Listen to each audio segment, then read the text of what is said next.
At last, Abraham and Sarah had the child through whom God had promised to make their name great. One can imagine how much they loved Isaac, having waited so long for him. Then one day, God's voice called, "Abraham." And Abraham answered as he always did, "Here I am, Lord." "Abraham, I want you to take Isaac, your son, to Mount Moriah and offer him there as a sacrifice on an altar." What an incredible thing to ask. Yet God knew what he was doing. He was testing Abraham to see just how faithful and obedient he was. Early the next morning, Abraham got up and, with a heavy heart, prepared for the journey to Mount Moriah. He saddled his donkey, cut wood for the burnt offering, and called to Isaac and the two servants who were to accompany them. Slowly, the group set off toward the lonely hills. On the third day, they reached the mountain which God had named. "You stay here with the donkey," Abraham told the two young men who were with them. "The boy and I are going on further to worship, and then we will come back to you." With that, he handed Isaac the wood he had cut for the offering, and he took the torch to start the fire and a knife. Together, they climbed the deserted hill. But Isaac began to be puzzled. "Father," he said, "we have the fire and the wood for our offering. Where is the lamb we are going to sacrifice?" Abraham looked to the ground. "God will provide a lamb for the offering, my son," was the only reply he could make.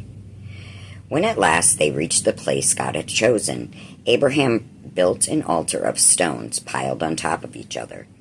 Then he put the wood neatly in place, bound Isaac hand and foot, and laid him upon the wood. He took his knife in his hand and raised it to kill his son, as God had asked. Then, in an instant, he heard the voice of God's messenger saying, "Abraham, Abraham, do not touch the boy. Now God knows how much you love him. He sees that you are willing to give even your son for him." When Abraham was able to lift his tearful eyes, he caught a sight of ram entangled in a bush by his horns, a ram which could be sacrificed in place of Isaac. Joyfully, Abraham lifted Isaac down to the ground, untied him, and worshipped God with the ram he had provided. Afterward, Abraham called that mountain, "The Lord Will Provide." And because Abraham had passed God's test, God renewed his blessing to him once more. From Genesis 22, 1-19.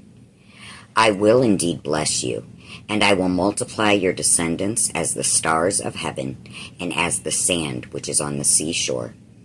And your descendant shall possess the gate of their enemies, and by your descendant shall all nations of the earth bless themselves."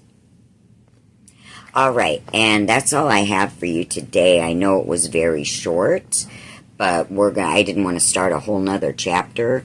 So on our next episode, we will be discussing Abraham's family.